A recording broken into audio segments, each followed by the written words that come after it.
नमस्कार, मी संगीता जी Dabre government ITI Butibori येथे शिल्पनिदेशक म्हणून कार्यरत आहे.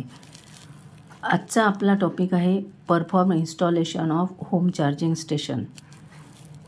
आपण बघितलेलं आहे की आत्ताच्या युगामध्ये इलेक्ट्रिक व्हेकल हे जास्त प्रमाणामध्ये चालतात आणि त्याच्यासाठी आउटडोअर चार्जरसुद्धा असतात आणि होम चार्जरसुद्धा असतात.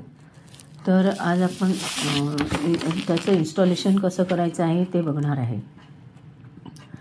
होम चार्जरचं आपण इन्स्टॉलेशन बघत आहे.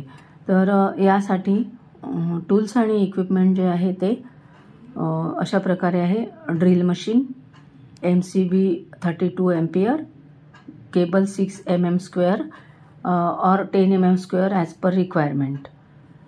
नंतर 4 to 20 मीटर लेंथ आपल्याला त्या केबलची पाहिजे आहे. त्यानंतर प्लायर, क्रिम्पिंग टूल एक्सेट्रा.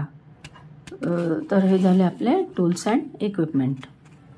आता बघा, सर्किट डायग्रामप्रमाणे आपल्याला ह्या चार्जरचं इन्स्टॉलेशन करायचं आहे.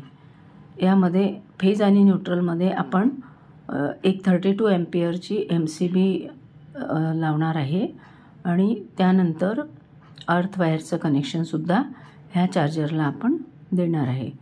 सर्किटमध्ये दाखविल्याप्रमाणे कनेक्शन करायचे आहे आणि चार्जरची जी केस आहे ती आपल्याला ड्रिल मशीनच्या साहाय्याने भिंतीला आपल्याला ती फिट करायची आहे. तर अशा प्रकारे हे चार्जरचे इन्स्टॉलेशन आपल्या इथे मी दाखविलेले आहे, कंप्लीट झालेले ह्याप्रमाणे असते. ज्यामध्ये प्रिकॉशन ही घ्यायची आहे की अर्थिंग मस्ट आहे आणि केबल स्किनिंग करताना कटायला नको ही दक्षता घ्यायची आहे. त्यानंतर एकदा सर्किटची कंटिन्युइटी चेक करायची आहे आणि नंतरच चार्जर ओके आहे की नाही हे ठरवायचे आहे. धन्यवाद.